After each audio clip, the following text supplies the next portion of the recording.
Se você tem uma Bíblia, vá para Filipenses capítulo 3. Se você não sabe onde está, consulte o índice da sua Bíblia, encontre o número da página e volte. iPhone, iPad, qualquer dispositivo você vai usar para assistir. Esses são versículos muito poderosos, realmente para toda a sua vida, mas definitivamente à medida que entramos em 2025, e eu quero falar com você esta manhã enquanto você chega lá. Filipenses capítulo 3, correr com foco. Começamos uma nova série falando sobre correr. E nestes versículos, cerca de 10 vezes nas Escrituras, na verdade no Novo Testamento, você encontra alguma forma de referência de que a vida é como correr uma corrida. E nos versículos que vamos ver esta manhã, Paulo compara a vida em Cristo a um corredor e, em última análise, se concentra em correr a corrida para a qual Deus o chamou. E se você não encontrou a passagem, não se preocupe com isso, porque você terá tempo para marcá-la. Eu só quero lê-la. Mas começando no versículo 12, quero que comecemos. Provavelmente chegaremos até o versículo 14, mas quero ler até o versículo 16. Isso é o que ele diz, o desígnio que já o tenha alcançado. Agora deixe-me mostrar isso, vamos entrar no versículo 12. Então, o que isso te diz é que ele está se referindo ao passado, não que já tenha obtido tudo o que estava falando. E ele estava falando, escute bem, era simplesmente tudo o que Deus o estava chamando. Ele está dizendo, não é que já tenha obtido tudo o que Deus me está chamando a ser e fazer na minha vida. Eu não me tornei perfeito. Ainda não me tornei no que Deus projetou para que eu seja. Reparem no que ele diz. Posso dizer a todos que eu gosto dessa atitude, né? É como se eu não tivesse vencido. Vamos, você tem que amar isso. Ainda não ganhamos, mas eu te digo, a intenção é que eu vou ganhar. Mas uma coisa eu faço, esquecendo-me do que ficou para trás e estendendo-me para o que está à frente. Prossigo em direção ao alvo para obter o prêmio da soberana vocação de Deus em Cristo Jesus. Eu quero ler esses versículos. Eu não acho que chegue aqui, mas ele diz, então corramos assim. Agora ele está falando a todos nós. Permita que todos nós nesta sala, todos os que estão online, permitam que todos nós que somos perfeitos, tenhamos essa atitude. E se em algo você tiver uma atitude diferente, Deus o revelará. Isso também é para você. No entanto, continuemos vivendo de acordo com o mesmo padrão que já alcançamos. Realmente o que ele está fazendo é simplesmente escrever e está dizendo, eu quero te dar uma imagem, quero que você possa olhar para a sua vida, olhar uma imagem, uma ilustração para que você possa ver como deveria viver. E ele diz, a imagem que quero que você obtenha e quero que você realmente ouça esta manhã, quero que você realmente se concentre, porque o que vamos fazer é pegar esses versículos da vida do apóstolo Paulo e vamos compará-los com a nossa vida, porque ele diz, então corramos como ele está correndo e assim ele nos dá essa imagem. E quando você pensa na imagem de correr a corrida, eu acho que há 3 elementos essenciais. Então, quando eu penso em uma corrida, e isso é tudo o que vamos fazer esta manhã, quando eu penso em uma corrida, há 3 elementos essenciais que devem estar em qualquer corrida que você corra, e é verdade na corrida da vida. Então deixe-me te dar isso, porque todos precisam se certificar de que estão fazendo essas 3 coisas em suas vidas. Se você quer obter aquilo para o que Deus te chamou, antes de tudo ele diz isso, precisamos chegar à linha de partida. Ele faz isso realmente simples. Primeiro de tudo, se você quer correr a corrida da vida, você quer ser eficaz na corrida da vida. E eu quero que todos ouçam, porque nem todos nesta sala e nem todos online chegaram à linha de partida. E ainda assim ele diz, você tem que chegar à linha de partida. Eu não sei quantos de vocês já ouviram a história de Rosie Ruiz, que foi declarada vencedora da Maratona de Boston de 1980 na divisão feminina. Foi a 88ª Maratona de Boston e de fato ela quebrou o recorde feminino quando a ganhou. Mas aqui está a questão, ela ganhou a corrida e apenas 8 dias depois tiraram o título dela, porque ela não correu toda a corrida. Na verdade, deixe-me te contar o que ela fez. Literalmente, ela esperou até a última milha, onde podia ver o primeiro corredor. Não era um dia como hoje, em que você tem redes sociais. Não havia nem perto de tantos corredores, todas essas coisas. Então, ela literalmente se posicionou a 1 milha da linha de chegada. Seu pastor acha que ela poderia ter ganhado se tivesse feito isso. Posso dizer isso a todos. Ela se posicionou a 1 milha da linha de chegada. Assim que avistou o primeiro corredor se aproximando, ele desceu o percurso e venceu a corrida. Mas ela nunca correu a corrida porque nunca foi a linha de partida. E rimos se percebermos isso. Mas deixe-me te dizer, há muita gente que realmente pensa que está seguindo a Jesus, mas na verdade eles estão lutando e tentando viver de acordo com o padrão e ser o exemplo de moralidade. A verdade é que eu nunca cheguei à linha de partida. Uma das regras para correr uma corrida é que temos que chegar à linha de partida. No versículo 12 ele fala sobre a linha de partida. Olha o que ele diz. Agora, eu deveria ter tudo isso sublinhado para que você possa ver onde estamos. Ele diz que eu posso alcançar aquilo para o qual também fui alcançado por Jesus Cristo. A palavra alcançado significa isso. Escute isso. Significa fazer algo seu. É isso que ele está dizendo. Havia uma linha de partida quando eu fiz essa fé. Quando eu fiz o que Cristo fez por mim. Coloquei minha confiança no fato de que ele tomou a ira, a pena e o castigo pelos meus pecados. Houve um momento em que eu tomei isso como meu, onde Deus me tomou como seu. Paulo está falando sobre sua experiência de salvação. Ele está falando daquele dia quando Jesus Cristo, e eu adoro porque eu experimentei isso pessoalmente, não estou lendo sobre isso em um livro, esta é a minha história. Ele está dizendo, cara, eu posso me lembrar quando Jesus Cristo desceu e me alcançou. Na verdade, uma coisa sobre a qual a Bíblia é muito clara, alguém diga amém? Uma coisa sobre a qual a Bíblia é muito clara é que cada seguidor de Cristo tem um ponto de partida. Ou seja, você tem que chegar à linha de partida, e Paulo menciona aquele dia quando Cristo o alcançou, o colocou na corrida. E como é que ele o colocou na corrida? Ele o colocou na corrida através da graça, a graça e a misericórdia de Deus sobre sua vida. E ele havia colocado sua confiança no que Jesus Cristo fez por ele, e essa foi a linha de partida. E assim, eu só quero ter certeza esta manhã de te perguntar, quando foi o seu ponto de início? Quando você começou a corrida em direção à vida em Cristo? Por exemplo, eu me lembro do dia 27 de novembro de 1994. Foi quando eu me arrependi dos meus pecados. Eu entendi que eram meus pecados pelos quais Cristo estava pagando. Eu percebi que estava colocando minha confiança no fato de que Cristo tomou a ira, a pena e o castigo pelos meus pecados na cruz. Coloquei minha confiança. Eu não estou me esforçando para ganhar meu caminho para o céu. Eu não estou me esforçando para ganhar meu caminho para o céu. Eu vivi de tal maneira que mereço o juízo de Deus. E simplesmente tomei a decisão. Eu confio que todo o juízo que Deus teria pelas decisões que tomei recaiu sobre Cristo e nunca virá sobre mim. Agora, quero ser muito claro sobre isso. Você não precisa saber a data. Meu pastor na igreja sabia a data da sua fé em Cristo. E assim, quando decidi ter fé em Cristo, disse, este é o dia, e anotei. Você não precisa saber a data, mas tem que haver uma linha de partida. E note que Paulo diz, quero que você entenda isso, Paulo foi alcançado por Jesus Cristo. Paulo não estava buscando Jesus, Jesus estava buscando Paulo. Ele tomou a iniciativa em João 3,16, quando você pensa na salvação e no que Deus fez por nós através de Jesus Cristo. Em João 3,16, porque Deus amou tanto o mundo que deu seu Filho único, esse sacrifício sem pecado, para pagar uma pena que ele não merecia porque nunca pecou, para pagar uma pena por todos nós que sim pecamos. Ele tomou a iniciativa em tudo isso. A Bíblia nos ensina que ele nos alcança pela graça, ele pagou sua pena e minha pena, nos agarramos a ele através da fé, mas a fé é simplesmente responder ao que Jesus Cristo fez por nós. Ele nos convence do nosso pecado, ele nos mostra que precisamos de perdão e de um relacionamento com ele. Talvez haja alguns na sala hoje que precisem colocar sua confiança no que Cristo fez por vocês. Talvez haja alguns online que precisem tomar a decisão hoje de dizer, eu vou me juntar à corrida. É 2025. Deus abriu meus olhos. Vejo o que você está dizendo, pastor, e preciso entrar na corrida. Então você já começou a corrida? Você tem certeza de que seu último suspiro aqui será seu primeiro suspiro no céu? Você tem certeza de que colocou sua confiança em Jesus Cristo? Esse é o começo da corrida? Agora, na corrida da vida, há uma linha de partida. É lá que devemos chegar. Se não confiamos em Cristo, eu acho que é aí que há tanta frustração na igreja hoje em dia, porque alguns de vocês, como eu disse, estão tentando ganhar o céu ou merecê-lo. Ser agradáveis a Deus para poder chegar ao céu, isso não é o que a Bíblia ensina. A Bíblia ensina que a linha de partida é colocar sua confiança em Jesus Cristo.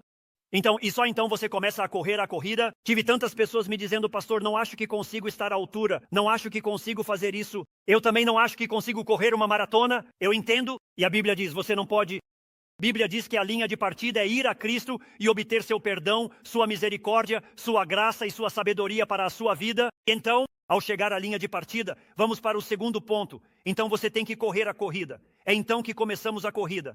Quando fala sobre correr, significa que conhecemos a Cristo e o experimentamos. Agora começamos a correr em direção ao que Ele nos oferece. Isso fica bom, prontos. Vamos lá, cara. Eu sei que ainda é cedo, mas vocês precisam estar acordados esta manhã, certo? Aqui vamos nós. Paulo está falando sobre a linha de partida. Ele está dizendo, fui alcançado. Mas então note o que ele diz. Para que eu possa alcançar aquilo para o qual também fui alcançado por Jesus Cristo.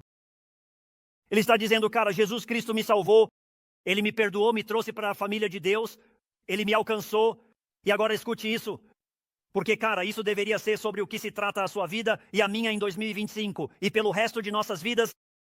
Agora ele diz, quero alcançar aquilo para o qual Jesus Cristo me alcançou, isso é o que ele está dizendo.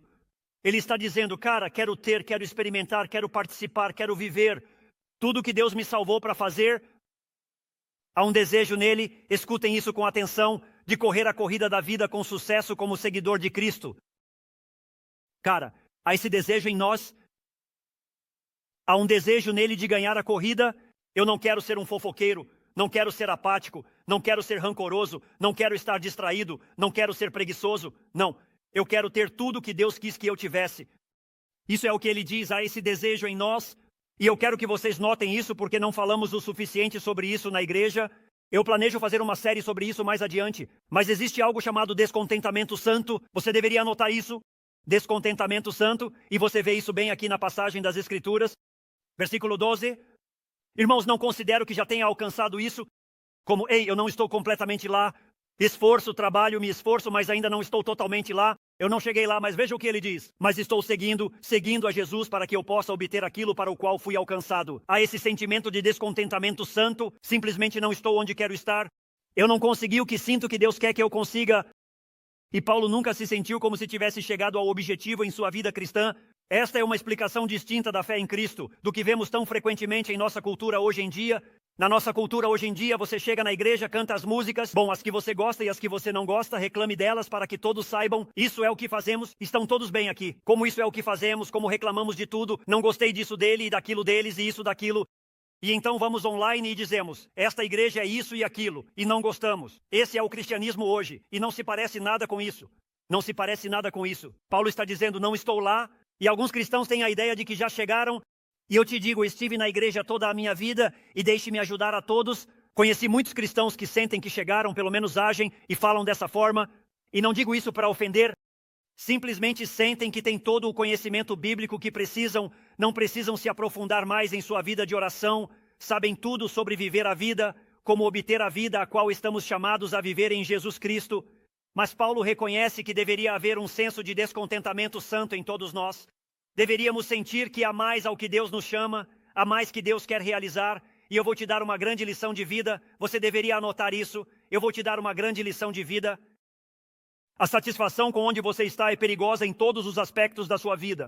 Você deveria se certificar de entender isso bem. Satisfação, estar satisfeito com onde você está é perigoso em todos os aspectos da sua vida. Há uma diferença entre o contentamento do qual a Bíblia fala e a complacência. E o que Paulo está dizendo ele está dizendo, nunca quero ser complacente. Há uma diferença entre o contentamento como homem, estou bem com onde Deus me tem, porque sei que Ele vai me guiar e dirigir para onde Ele me tem. E então complacência. E então acontece, ouçam, no casamento você já não sai mais em encontros. Saía em encontros. Para se casar, você se casa e já não sai mais em encontros. Como isso está funcionando para nós? Pense nisso por um minuto. Quero dizer, fazemos todo o possível para nos comunicarmos, conversarmos e passarmos tempo juntos. Quero dizer, quando estão namorando é tipo, você desliga não, você primeiro. Vocês se lembram daqueles dias? E agora é mais como, eu tenho que ir, estou ocupado, depois a gente desliga. Qual é a diferença aqui? Pense nisso por um minuto. Se infiltra na nossa vida, nos negócios, você vai por inércia como se já tivesse tudo. Não quero ir tanto ao escritório. Você começa a perder sua paixão, seu impulso, sua intenção, sua intensidade para se manter em frente. Nos esportes, você se torna complacente. Quando você se torna complacente, sabe no que você se transforma. Você se torna mole. Antes que você perceba, isso te leva a perder. Quando você começa a acreditar que já não precisa de mais desenvolvimento, você está em apuros. Um seguidor de Cristo não deveria sentir que já chegou. Uma igreja não deveria sentir que já chegou. Sinto que quanto mais crescemos incrivelmente nos últimos meses. E a realidade para nós é que, para mim, simplesmente conseguimos um exército maior. Posso receber um amém? Simplesmente conseguimos mais pessoas que podem ter um maior impacto, que nos dão mais influência na comunidade. Para mim, à medida que crescemos, o nosso impacto deve aumentar. Nunca deveríamos pensar que fizemos tudo o que podíamos. Deveria haver um sentido em nossa igreja e em cada membro da equipe, em cada líder e em cada pessoa.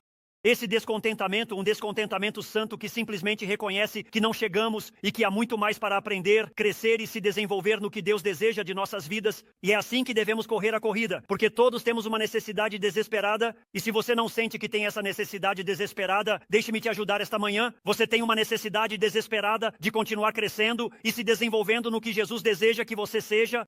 Então Paulo aborda como se supunha que deveria ser vivida a corrida da vida cristã. E ele diz, não, cheguei. Agora, escutem, isso é tão bom esta manhã, tão prático. Ele te diz, me diz, não cheguei. Então deixe-me te dizer o que eu faço. Porque não cheguei, é assim que vivo. Isso é o que eu faço. Olha, reconhecemos que não consegui isso no meu casamento, na minha criação, na minha atitude, perspectiva ou maneira de falar e viver. Não cheguei lá. Então, o que eu faço? Versículo 13, ele diz isso, irmãos. Não penso que eu mesmo já tenha conseguido. Eu adoro isso. De novo, isso é algo importante. É assim que deveríamos nos sentir. Mas uma coisa eu faço, entendam isso, pessoal. Se vocês vão correr a corrida da vida com sucesso, anotem isso. Tem que haver foco. Agora, o ruim para nós é que estamos vivendo em uma era onde há mais distrações do que nunca. Isso é um fato. Hoje em dia, há mais distrações do que nunca. Há mais distrações para seus filhos, mais distrações para estudantes, mais distrações para aqueles que têm 20 e poucos anos, para todos nesta sala.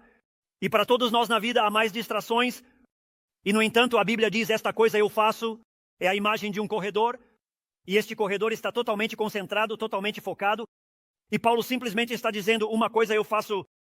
Isso é concentração total, foco total no que estou tentando alcançar.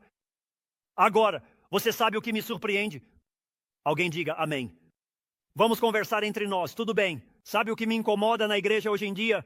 Só estou dizendo, eu vivo em uma cidade onde temos as empresas Walmart, Job, Hunt, e temos a empresa Tony, e todas essas grandes empresas, tantos líderes e pessoas que estão construindo suas vidas. Você sabia que no mundo dos negócios isso é normal? Ninguém nos negócios está dizendo, calma, você está muito focado, mas chegamos à igreja e dizem, pastor, você é muito intenso, está muito focado. Mas quando você pensa nisso nos negócios, considere o que disse George Lucas. Ele é o produtor dos filmes Guerra nas Estrelas ou Star Wars. Mas bem, aqui vamos prontos? Sempre lembrem-se disso. Escutem o que George Lucas diz. Sempre lembre-se, seu foco determina a sua realidade. Isso vem do mundo dos negócios. Escute o que disse Tony Robbins, que é um coach de vida. Escute o que ele disse. Sua vida é controlada pelo que você foca. Agora, este é o mundo dos negócios. Bill Gates disse isso, meu sucesso, parte dele certamente é que eu me concentrei em algumas poucas coisas. Esse é o mundo dos negócios. Sempre ouvimos no mundo dos negócios, você tem que estar concentrado, ser central, estar focado, e podemos nos empolgar com isso. Agora pense nisso a partir do mundo dos esportes. No mundo dos esportes, escutem bem, o foco é algo normal nesse mundo. Escute o que disse Michael Jordan. Para ter sucesso, primeiro você deve se concentrar. Michael Jordan foi tão bom jogador que vou citá-lo novamente. Prontos! Aqui vamos, o jogo, e na verdade você poderia dizer a vida, o jogo tem seus altos e baixos, mas você nunca pode perder, concentre-se em suas metas individuais e não pode deixar que te derrotem por falta de esforço. Você poderia parafrasear o que Paulo escreve em Filipenses 3 em relação ao que Michael Jordan acabou de dizer. Você vai ter vitórias, você vai ter derrotas, haverá pessoas que te tratarão bem e outras mal, mas nunca perca o foco no que Deus te chama a fazer, e você nunca pode deixar seu esforço diminuir, e então Michael Jordan é muito melhor do que qualquer outro jogador de basquete, e vamos citá-lo pela terceira vez. Aqui vamos. Eu adoro isso, concentre-se como um laser, não como uma lanterna. Isso é bom porque muitos de nós fazemos isso, somos como uma lanterna. Estamos apenas tentando abranger mais, dizendo que quero ver tudo o que puder ver, ter tudo o que puder ter. E ele diz, não, concentre-se como um laser, porque há um preço a pagar para estar focado. Vocês sabem por que a maioria não se concentra? Porque custa algo se concentrar? Na verdade, os atletas entendem isso completamente. Um atleta sabe que você precisa ter um treinamento intenso. Se você vai estar focado, tem que haver abnegação por parte de um atleta. Tem que haver gratificação adiada. Tem que haver repetição uma e outra vez. E o que eu quero dizer a vocês esta manhã é que isso é o que Cristo quer para a sua vida. Como Deus não faz isso? Deus não diz, sim, você tem negócios, então vá fazer isso e venha me ver quando puder. Sim, você tem esportes, então vá fazer isso e venha me ver quando puder. Ele diz, não, toda a sua vida, seus esportes e seus negócios devem estar focados como um laser em mim, e então eu trarei sabedoria, direção e bênçãos em todas as outras áreas. Buscai primeiro o reino de Deus e a sua justiça, e então tudo o mais vos será acrescentado. Deus quer que estejamos totalmente focados na vida cristã, totalmente focados em correr a corrida da vida. E muitos cristãos, ouçam isso, não estão focados na vida cristã. Demais cristãos leem a Bíblia, e muitos de vocês nesta sala vão se identificar online.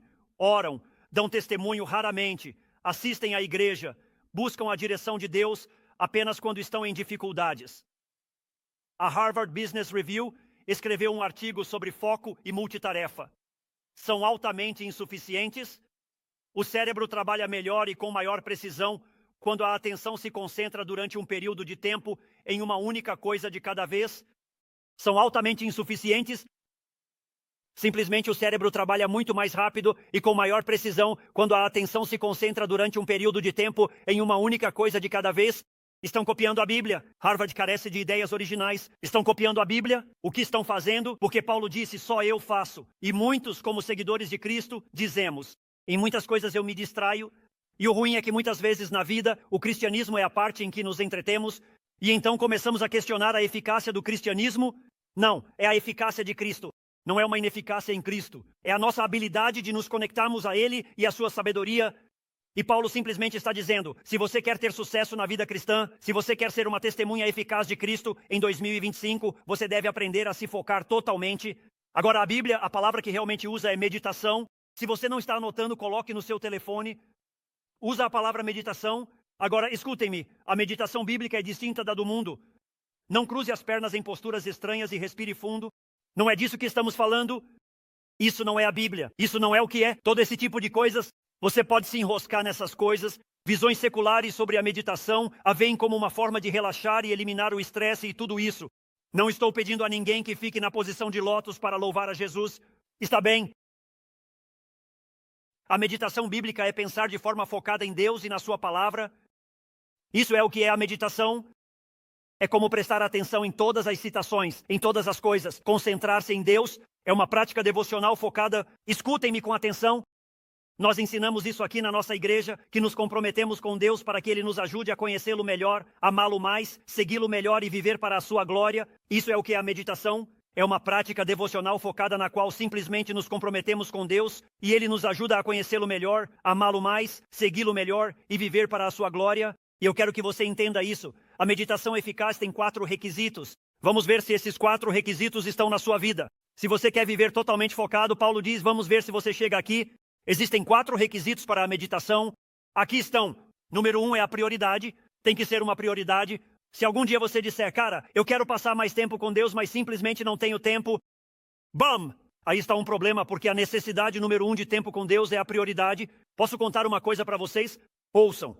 Vocês sabem no que eu sempre penso em 2025 e por isso sou tão apaixonado quando ensino. Eu percebo que pode haver pessoas na sala ou online que têm o divórcio no seu futuro. Em 2025, se algo não mudar, talvez você não esteja seguindo o que Deus quer em casa. Pode haver pessoas na sua casa que vão se desviar no próximo ano. Você pode fazer todas as coisas certas e as pessoas ainda podem se desviar. Digam amém a isso, para que não me malinterpretem. Mas pelo menos quero ter a paz de dizer que implementei tudo o que pude para ajudar com isso. Não acontece? Então eu vejo que este ano pode conter muita dor, dificuldade e adversidade para muitos de nós, se não fizermos alguns ajustes necessários. E o diabo fará tudo o que puder para distrair seu esforço de se concentrar em Deus e em sua palavra, porque sabe o impacto que pode ter sobre a sua vida? Eu disse muitas vezes, se o inimigo não pode te fazer mal, ele simplesmente te fará ficar ocupado. Porque então isso te distrairá de qualquer coisa que possa trazer grandeza à sua vida. Se a meditação não for uma prioridade em nossas vidas, não a faremos. Deve ser prioridade. É 2025. É um novo dia. E só digo a vocês, vou correr esta corrida, correndo focado em uma coisa, e assim vou mudar tudo mais na minha vida. Porque realmente acredito que se eu buscar primeiro o reino de Deus, todo o resto será acrescentado. Então estou aqui agora mesmo me concentrando. A nova prioridade da minha vida é o tempo com Deus e sua palavra. Número 2, o lugar. Você precisa de um lugar privado onde possa se encontrar com Deus sozinho e ouça isso. Aqui está o importante. Junto com o lugar, escreva isso. Você precisa de um lugar sem distrações para ler versículos da Bíblia. Se você está pensando em outras coisas ou olhando para o seu celular, não vai conseguir ouvir a voz do Senhor. Então tem que ser um lugar sem distrações. Depois você precisa de um plano, como ter que reservar um tempo para se encontrar com o Senhor, para ler sua palavra, para orar e pedir sua direção, e para ficar em silêncio e ouvir sua voz. Posso dizer algo a todos? Escutem atentamente minha preocupação. Pastorei uma igreja como a nossa, que tem 130 anos. Muita gente esteve na igreja toda a sua vida, inclusive eu. Não estou te criticando, mas uma das minhas preocupações sobre a igreja de Jesus Cristo é que tendemos a pensar que o cristianismo se trata de desenvolver uma vida moral, e isso não é o que é o cristianismo. Preciso que todos ouçam o que acabei de dizer. Você percebe isso? Foram os fariseus e os saduceus os que constantemente diziam, seus discípulos fazem isso, e seus discípulos fazem aquilo, e quebram estas leis e quebram aquelas leis, e não são moralmente aceitáveis como nós. E a quem Jesus repreendeu? As pessoas com padrões morais eram as que ele repreendia, porque a Bíblia diz que a lei e a moralidade, escutem-me, não são para te mostrar como viver. A lei e a moralidade são para te mostrar que você não consegue viver a vida que Deus te chamou para viver por você mesmo. Só Jesus pode fazer isso por você com sua força, sua sabedoria e seu poder. A busca do cristianismo não é uma vida moral. A busca do cristianismo é um relacionamento pessoal com o Mestre. E o Mestre finalmente produz em você uma moralidade que você nunca poderia produzir por si mesmo. Isso é o que é o cristianismo. O mundo precisava disso. Eles precisavam entender a Bíblia, mas essa é a minha preocupação. O número 4 é um propósito. E o propósito é meditar em Deus para ouvir a Deus. Esse é o propósito. Meditar em Deus para poder ouvir a Deus. Focando em sua palavra e buscarmos sua orientação, Ele dirige nossas vidas. O objetivo não é a moralidade. Devo dizer isso ou não dizer isso? Devo fazer isso ou não fazer isso? Devo ir aqui ou não ir aqui? Pessoal, isso são apenas decisões. Mas caminhar com Jesus é ouvir sua voz, obter o melhor da vida. Onde Ele te diz, escute, quero te direcionar aqui. Quero corrigir essa atitude, essa perspectiva. Porque quero que vocês brilhem como as estrelas do céu. Quero evitar que você tome a direção errada. Quero te mostrar a sua apatia, sua má atitude, seu fofoca, sua falta de perdão, seu orgulho. Pessoal, eu só diria a todos que sem meditação regular, muitas coisas passam despercebidas na sua vida. Então, o que acontece é que posso ser brusco com a minha esposa, egoísta com a minha esposa, posso seguir meus próprios interesses e nunca pensar nela, e porque nunca medito em Deus e em sua palavra, Deus nunca me revela quão egoísta eu realmente sou.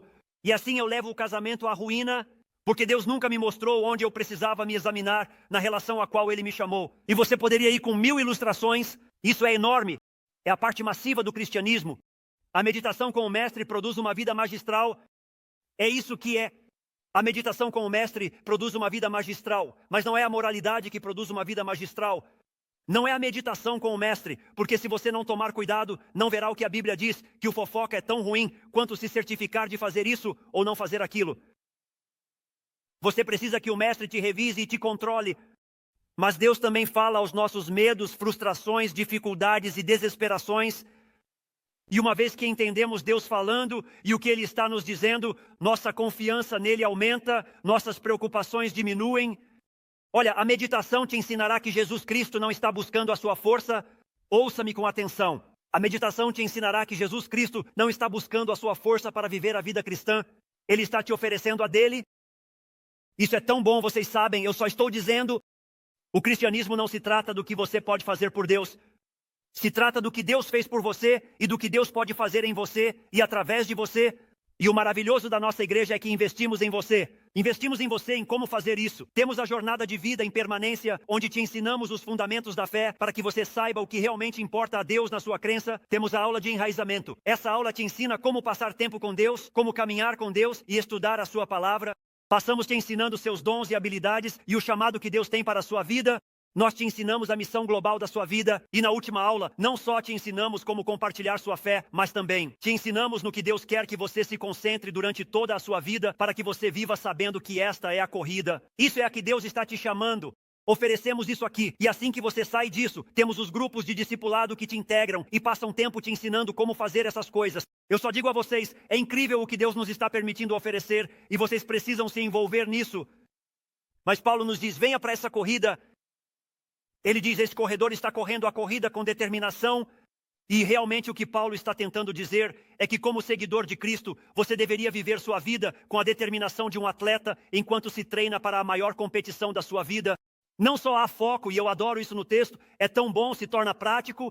Não só há foco, mas ele diz que se concentra nas coisas certas. Olha o que diz, versículo 13. Irmãos, não considero que já o tenha alcançado, mas uma coisa eu faço, olha isso, esquecendo o que ficou para trás. Alguns vão lutar com isso, e você está pensando, acha que acabamos de começar a lutar com isso? Mas de qualquer forma, preciso que você fique com este ponto para poder te levar ao segundo ponto. Mas ele diz, esquecendo o que ficou para trás. Sabe o que ele diz? Todos me ouçam. Ele apagou o passado. Saber. A boa notícia é que isso significa que não precisamos mais. Quero dizer, nenhum de nós precisa ser influenciado ou afetado pelo passado de uma maneira negativa ou movido pela culpa.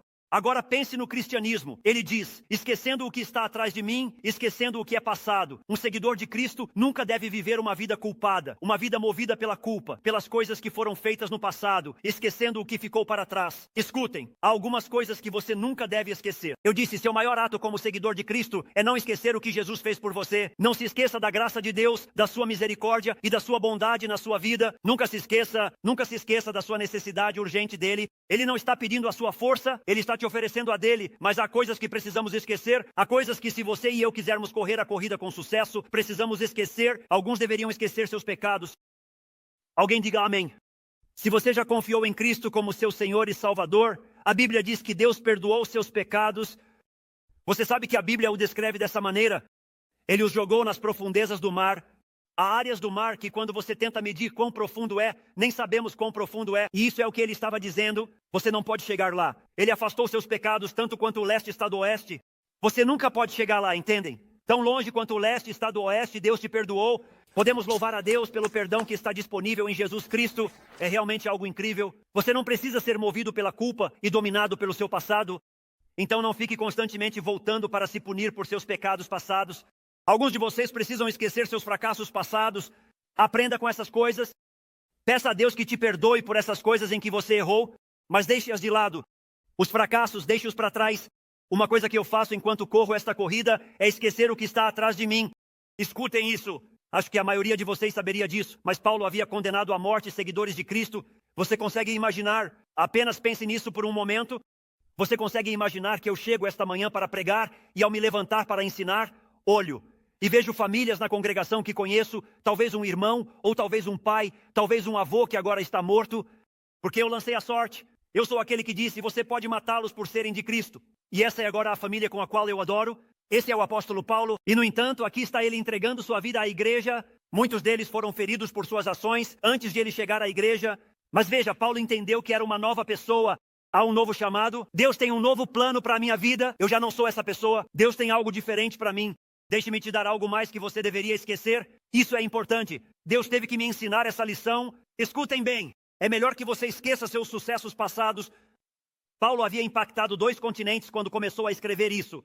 Mas você sabe qual era a atitude de Paulo? Escute isso. Paulo dizia, já impactamos 2 continentes para a glória de Deus e a Espanha. E o que acontece com a África? Pablo estava pronto para o futuro. A corrida vencida ontem não é a corrida de hoje. A corrida vencida ontem não é a corrida de hoje. E então considerem isso. Para alguns de vocês, homens costumavam servir e investir em vidas. Você costumava estar conectado. Você costumava dar tudo por Deus. Mas a Bíblia diria, faça algo agora por Jesus. Faça algo agora mesmo que faça a diferença com a sua única vida. Algumas pessoas começam a pensar, bom, não posso fazer muito, não posso fazer o que costumava fazer. Temos uma senhora preciosa em nossa igreja. Ela passou por um período difícil de saúde e não pode fazer muito do que costumava fazer. Ela se conectou com um ministério para receber pedidos de oração e perguntas sobre a fé. Ela conseguiu guiar várias pessoas à fé em Cristo sentada em casa, se colocando à disposição. Pessoal, eu digo a vocês, Deus pode usá-los não importa onde vocês estiveram, porque Deus pode pegar o que está morto e dar vida de novo. Deus pode usar a sua vida se você permitir. E então eu diria, alguns de vocês precisam ouvir isso. Você quer uma vida melhor em 2025? Não se apoie no seu passado. Deixe de lado sucessos, deixe de lado fracassos, deixe de lado pecados, deixe de lado ressentimentos, feridas e medos. Porque Cristo morreu para deixar essas coisas de lado. Alguns de vocês nunca vão avançar em sua vida em Cristo porque estão agarrados ao passado. Alguns de vocês, ouçam isso com atenção, estão agarrados a algo que alguém fez a vocês e simplesmente não conseguem superar isso no passado. Alguém te maltratou? E claro, posso dizer a todos vocês, e digo isso e não gosto disso, gostaria que não fosse verdade, mas claro, as pessoas vão te machucar ao longo do caminho. Aqueles que estão mais próximos de você sempre terão o maior potencial para te machucar, querendo ou não. Isso é um fato da vida. Você acha que todo mundo vai te tratar como você deveria ser tratado a vida toda? Posso dizer algo a todos vocês? Essa não foi a minha experiência, e não foi a experiência do apóstolo Paulo. Pense nisso por um minuto. Este mesmo homem, estamos lendo uma passagem muito intensa das Escrituras. Eu me esforço, corro, vou, me dedico. Isso é o que você está lendo? É o mesmo homem que foi apedrejado e deixado fora de uma cidade como morto. É o mesmo homem que havia sido açoitado pelos romanos por causa do que estava fazendo e não parou nem por um instante. Ele simplesmente diz que vai esquecer tudo isso, vai esquecer as surras, vai esquecer como as pessoas o trataram, vai esquecer que quando chegou a fé em Cristo, quase ninguém queria falar com ele. Isso está na sua Bíblia, eu vou deixar tudo isso de lado, vou deixar de lado. A vida gostaria que fosse justa, mas não é. Penso em José, o plano de vida de José. Se houve alguém que alguma vez teve o direito de estar amargurado, foi José. Por se você não conhece essa história, seus irmãos o vendem como escravo. Bom, primeiro o jogaram em um poço para deixá-lo por morto. Mas foram tão gentis, tão compassivos, tão amorosos, que o tiraram de lá e o venderam como escravo. Agora, caso você ache que isso não foi suficiente, entra em uma casa e o elevam de posição, e alguns estão pensando, não é Deus bom, lá vamos nós. Oh, grande é Deus. Não é Deus bom. Vamos a louvá-lo hoje, e a próxima coisa que você sabe é que mentem sobre ele, e alguém diz que ele fez algo que não fez, e o colocam na prisão. Pense nisso por um minuto. Onde ficaram os louvores e os aleluias, né? e ele vai para a prisão. Então alguém diz, ei, vou te lembrar, faça algo bom por alguém. E dizem a ele, vou te lembrar e abençoar. E não fazem, vamos, me ajude. Estou irritado, estou narrando a história. Quero dizer, pense nisso. Isso está ficando louco. E tudo isso continua acontecendo. Finalmente só, deixem-me dizer que você não pode inventar isso. Há uma fome e os irmãos dele têm que vir até ele. Ele se tornou a segunda pessoa mais poderosa do Egito e os irmãos tiveram que vir pedir ajuda. E esse é o momento em que dizemos, finalmente ele vai se vingar, né? A vingança é minha. Não fiquem espirituais comigo esta manhã, vamos. Lá. Muito obrigado, tem uma pessoa honesta na sala. E o que acontece? Ele mostra graça e misericórdia e diz, o que você fez de errado? Mas onde estava o foco dele? Onde estava o foco dele? O foco dele não estava em cair no poço, não estava na escravidão, não estava no seu sofrimento. Onde estava o foco dele? Vamos lá, onde estava o foco dele? O que você fez de errado? Aqui está meu foco. Deus, o que ele fez para o bem? É assim que ele está nos chamando a viver. É assim que ele está nos chamando a viver. Isso significa foco. Você sabe quais são lições mais dolorosas que você aprenderá? Escute-me, são lições mais úteis que você aprenderá na vida. Quando alguém te maltrata ou te faz mal, pode ser um desses momentos na vida que te ajudam a crescer e amadurecer e te transformar no que Deus quer que você seja. Deixa eu te contar algo importante sobre Deus. Deus nunca desperdiça uma dor. Deus nunca desperdiça uma dor. Deus o usará para te moldar. Usará para ensinar aos outros. Então, quando você tem uma dor na sua vida, não precisa se preocupar como e por quê. Como Deus permite isso? Não. Deus usará essas coisas. Paulo diz, esquecendo aquelas coisas que estão atrás. Isso levanta uma pergunta. Como parar de olhar para trás? Ele diz, esquecendo as coisas que estão atrás. Olha o que ele diz. Versículo 13. Irmãos, não considero que já o tenha alcançado. Eu adoro essa atitude. Uma coisa que faço, esquecendo o que ficou para trás. Para quem está bravo comigo, pensando em suas vidas e dizendo, você não sabe o que passei. Aguenta firme, porque ele te tira dessa dor e te faz avançar. E ele diz, mas estendendo-me para o que está à frente, por isso deve haver um foco no futuro. Só quero que você veja essa imagem que ele está pintando. Ele está dizendo, cara, olha para aquele corredor e seu coração está batendo forte e seus pés estão batendo no chão e ele está completamente esticado. Está totalmente se lançando para o futuro, não está sendo puxado para trás, retido, nada disso. Ele simplesmente está avançando. Ele diz, é assim que Deus quer que você seja. É exatamente assim que Deus quer que eu seja. Deus quer que coloquemos o olhar no futuro, meditando nele. Tudo o que vou dizer a partir deste momento, meditando nele, meditando em sua palavra, para aproveitar ao máximo os dias que Deus nos dá. É isso que ele está dizendo. Quero que você entenda isso enquanto está correndo. E a vida pode ser difícil, pode ser complicada. A Bíblia não ignora isso. Frequentemente digo que uma das principais razões pelas quais sou cristão não é por causa do que a Bíblia diz de bom, mas pela honestidade que a Bíblia traz, que há um tempo para chorar e um tempo para lamentar, e que há circunstâncias difíceis e problemas complicados, mas Deus te encontra nessas coisas. Mas uma das minhas citações favoritas que li sobre a corrida é de Charles Spurgeon. Olha o que ele diz, com perseverança e devagar, e sempre o caracol chegou à arca. Eu adoro isso. Vamos, eu adoro isso. Quero dizer, às vezes a vida é assim, cara. Às vezes a vida é assim, eu tenho toda essa confusão acontecendo, não entendo um pouco como José, mas estou apenas correndo, esperando que Deus me revele, me ajude e me mostre. Estou perseverando na corrida, e é com perseverança que o caracol chegou à arca. E se um caracol pode chegar à arca, você pode chegar à linha de chegada. Continuemos. Pablo tem outro desafio, último desafio. Vamos para a linha de partida. Você chegou à linha de partida.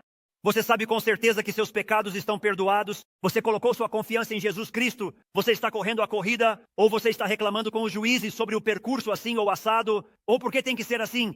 Quero dizer em que você está gastando sua vida. Mas então, por último, somos chamados a nos concentrar para terminar a corrida. Pablo está correndo com paixão. Eu tenho que dizer a vocês, deveriam ir para casa esta tarde. Se você tiver um momento, simplesmente leia este trecho 2 ou 3 vezes e note a intensidade. Continua avançando. Pense nisso, eu me concentro, estou completamente focado nisso. O versículo 14 diz isso, continue em frente. Lembrem-se do que ele disse, eu tenho o passado e tenho o futuro. O que eu faço com o passado e o que eu faço para o futuro? Continue em frente. Ele diz, continua a meta. Sabe como ler? Continua a fita. Ele está escrevendo uma ilustração. Naqueles dias você só teria a fita cruzando a linha de chegada. Ele dizia, todos nós vimos corridas em que no final eles esticam o peito para avançar. Essa é a imagem que ele quer que você capte. É como se estivéssemos nos movendo para o final da corrida. E o que eu quero para você em toda a sua vida é avançar como se estivesse alcançando a meta pelo que Deus tem para você, pelo prêmio. Isso é o que ele diz, pelo prêmio do supremo chamado de Deus em Cristo Jesus. Ele diz que está avançando em direção a tudo que Deus tem para ele. Você sabia que 2 vezes neste trecho Paulo usa essa expressão, continue em frente, boa para colocar na sua geladeira, integrá-la na sua vida. Ele diz isso 2 vezes. Estamos lidando com os versículos 12 a 14.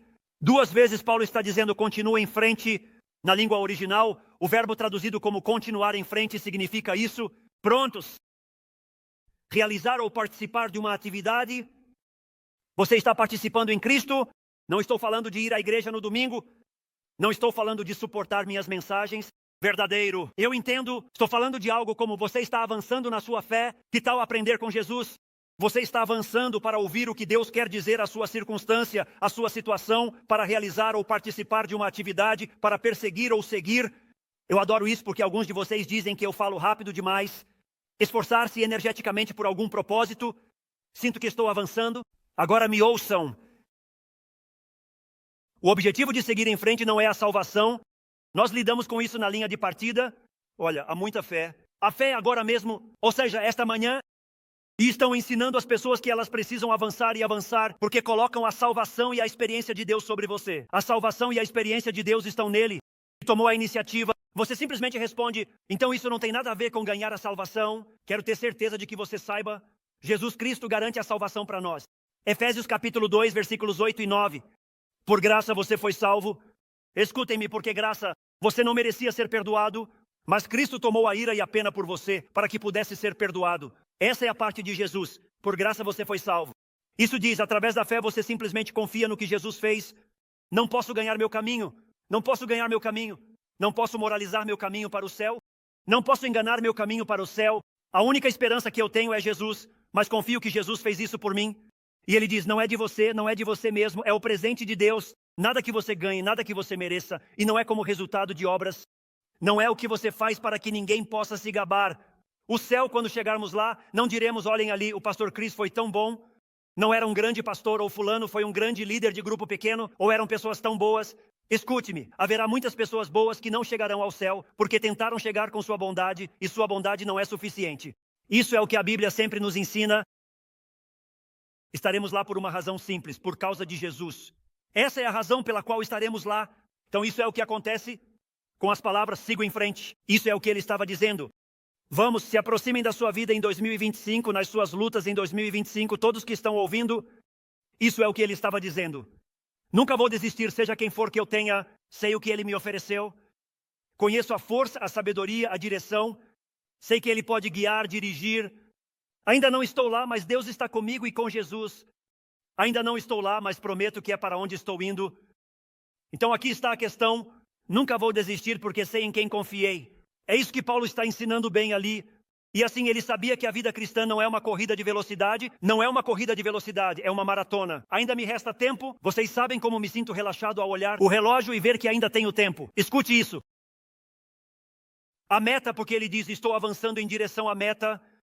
Depois ele diz isso, né? O prêmio do chamado supremo de Deus. Ouça-me com atenção, essas são a mesma coisa. A meta e o chamado supremo de Deus são a mesma coisa.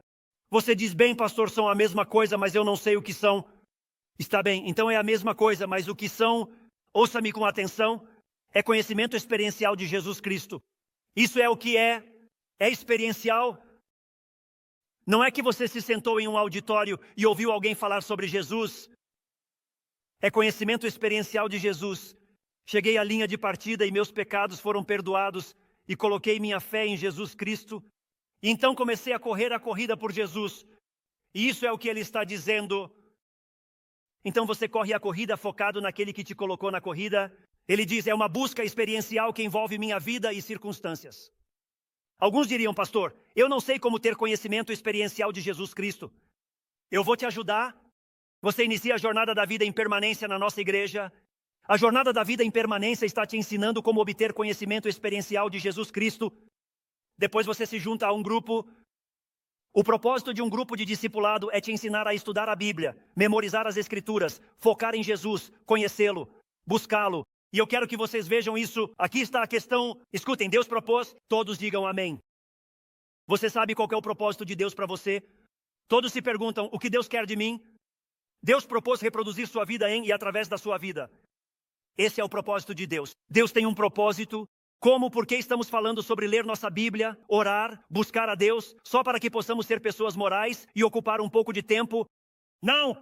Deus tem um propósito para a sua vida e para a minha vida, que Ele possa reproduzir quem Ele é em você, para que o mundo possa ver quem Ele é. Mas para que isso aconteça, Ele deve se revelar a você e te levar a um relacionamento íntimo com Ele, onde Ele guie, dirija e oriente sua vida. Por isso a Bíblia diz, em Hebreus capítulo 12, verso 2, fixando nossos olhos em Jesus. Agora, por que fixamos nossos olhos em Jesus? Porque Ele morreu, ressuscitou. Isso é o que diz o autor e consumador da nossa fé. Isso é o que Ele estava dizendo. Jesus já correu a corrida. Então quem melhor para te dizer como correr a corrida? Jesus tem tudo o que você precisa. Ele não está buscando a sua força, Ele está te oferecendo a dele. E Ele está dizendo, você começa a corrida com Jesus. É a única maneira de começar a corrida e você corre cada passo dela com Jesus. Eu compartilhei na semana passada, fiz muitas piadas sobre isso, mas compartilhei a história de quando eu estava na escola, na prática de futebol americano, com todo o meu time vestido. E o treinador sai e diz, quero que você corra campo a campo. E só digo a vocês, às vezes eu começo a brincar com uma ilustração, mas eu realmente não sabia o que era correr campo a campo. Só preciso que todos vocês saibam que eu nunca tinha corrido antes. Eu nem sequer corria. Eu estava na 8ª série, agora o cross country é popular, mas quando eu estava na escola não era importante.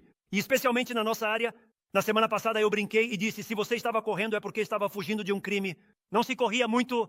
E então, quando ele me disse isso, eu não tinha nem ideia. Todos me escutem, eu não tinha nem ideia. Não sabia quão longe eu tinha que correr. Lembro de estar no ônibus pensando, até onde vamos correr? Ei, 3 milhas pareciam como correr até a Califórnia. Parecia assim. Isso me incomodou. Deixo vocês saberem. Eu entro no ônibus e faço perguntas. Meus colegas realmente podiam perceber o nervosismo. Meu melhor amigo, Norman, conseguia captar simplesmente o fato de que eu estava inseguro. E é exatamente onde alguns de vocês estão. Você está aí no seu casamento? Você está aí na sua criação dos filhos? Você está aí em como chegar ao céu? Você está em todas essas áreas da vida onde eu estava? Não entendo como captar e conectar as coisas. E compartilho com vocês. Norman me olha e diz que vai ganhar isso. Então só me siga, apenas fique atrás de mim. E essa é exatamente a promessa que Jesus fez. Mas então aconteceu o que aconteceu no final da corrida. Era uma grande subida, e assim quando estou correndo vejo essa grande colina. E quando cheguei, isso é o que fiz. Parei de correr, achei que não conseguiria subir a colina. Quero dizer, sem fôlego, quase morrendo. Me perguntava onde estava o paramédico. Não sabia o que era cross country, mas sabia que era um paramédico. Então estou parado pensando, alguém me ajude. E então parei de correr. Agora me escutem, eu parei de correr. A multidão te rodeia e todo esse tipo de coisa. Sabe o que eles fizeram? Eles gritavam, continue, não pare de correr. E depois do que aconteceu, começam a dizer, ei, não olhe para trás. Porque eu parei e olhei para trás para ver quão próximos estavam, tentando descobrir onde estavam. E eles diziam, não olhe para trás, não olhe para trás. Eles estão me animando. Eles diziam, continue em frente. Olhar para trás vai te desacelerar. E então, cara, simplesmente olhe para frente e subir aquela colina. Exatamente disso que este texto está falando. O que ele diz é que às vezes você vai correr essa corrida e chegará a um ponto e vai olhar e pensar, como posso passar por isso ou o que eu faço? E ele diz, você se conecta a mim, que já corri a corrida, subi na cruz, subi na morte, subi na ressurreição, fiz tudo isso, e se você apenas me seguir, sabe o que vai acontecer? Aquela colina que você passa na vida pode ser o que te eleva ao lugar que você precisava estar na sua vida para poder impactar as vidas ao seu redor. Você se conecta e mantém seus olhos em Jesus. Eu ouvi uma história uma vez e adorei. Foi compartilhada por Robert Schuller. Ele foi um pastor. Eu não concordo com tudo que ele ensinou, mas ele contou uma boa história. Ele disse que quando estava visitando a Suíça, perto da montanha Matterhorn, visitou um cemitério onde muitos dos grandes alpinistas foram enterrados. E na lápide de um desses alpinistas estavam escritas estas palavras: morreu, escalando. Isso é exatamente o que Paulo está escrevendo neste texto. Isso é exatamente o que ele está escrevendo. Isso é o que Schuller escreveu. Disse que não morreu se deleitando no luxo. Também se poderia dizer que não morreu desfrutando do luxo, mas eu procurei e é real. Não morreu consumido pelo seu luxo, dizendo que tem isso e aquilo e que quer isso. Não, me ouçam com atenção. Não morreu hibernando. É isso que alguns cristãos fazem. Não morreu procrastinando. Morreu se dedicando. Morreu escalando. E Paulo está dizendo, esse é o epitáfio que eu quero como seguidor de Cristo. Morrer escalando, morrer correndo. Então eu quero te perguntar algo e terminamos. Você está pronto? Você está correndo a corrida com a mesma intensidade que a Bíblia te chama a correr? Ou seja, você está correndo a corrida da sua vida com a mesma intensidade, o mesmo chamado e o mesmo modelo que a Bíblia te chama a correr?